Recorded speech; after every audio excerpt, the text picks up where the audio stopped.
can take it to the top. Yeah, that one. Never gone broke, never gone broke, never gone broke. What's up, guys? So today we'll be changing out the crank sensor for my Infiniti G35.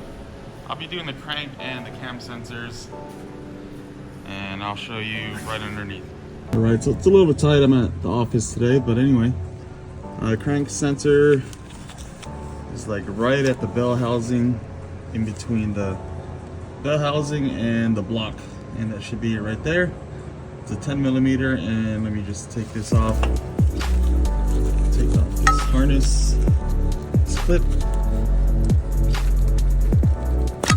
Boom, and we should be good right there. 10 millimeter.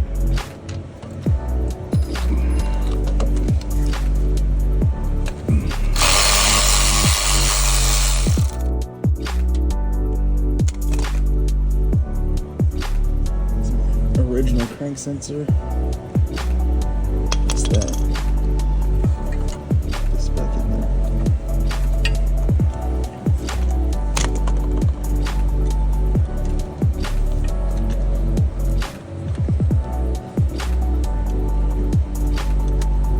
Right. New one back in. Snug it up. Don't let it go too tight.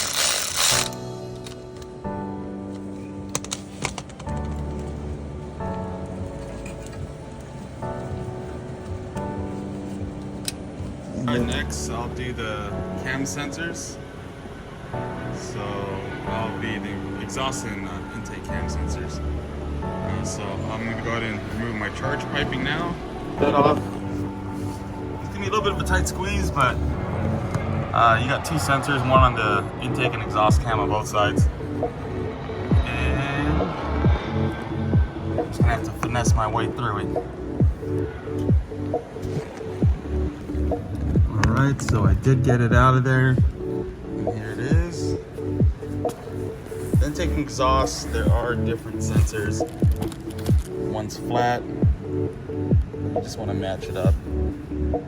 So I did get these from Z1. I probably put a little bit of oil right around that ring just to move it up a little bit, and I'll mount that back in there. And here's the intake cam. So again, there's a little bit of oil. I like to just put a little bit on the ring.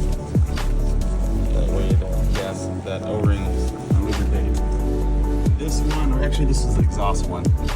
So it's on this side. I already got the intake one on. A little tight, but I'll get this exhaust one on now, and then we'll go on to the other side. Alright, we got it on there. I just see it, but I just gotta tighten that tent, right? So I got the intake and exhaust cams on. I did notice when you put it in there, it will pop a little bit. That's when you know the gasket's set. Just make sure it's all the way there, all the way down. Right. This side's a little bit more covered. I'll remove that bracket right there so that way I can reach it. Again, there's two under there. I'll get this hex screw out of the way to reach the intake and exhaust cam sensors. Okay, got that fastener out of the way. Give me a little bit more room. And should be able to reach the two sensors. There's one right there and the green one up top. All right, that side was a pain, mainly because of my aftermarket stuff. Anyway, here's the intake sensor, the new one. So I just have to move that out of the way, but I'll get this sensor back on there. All right, one more. Got that sensor in. Now we'll just do this exhaust sensor. Unhook this first. All right, finally. Actually, the easiest one. See right here. Again, I got these from Z1. Shit, I was hoping they were Nissan, but it did have some kind of disclosure. Obviously, these are original, so these aren't Nissan, but should be good. All right, that's it. I got them in.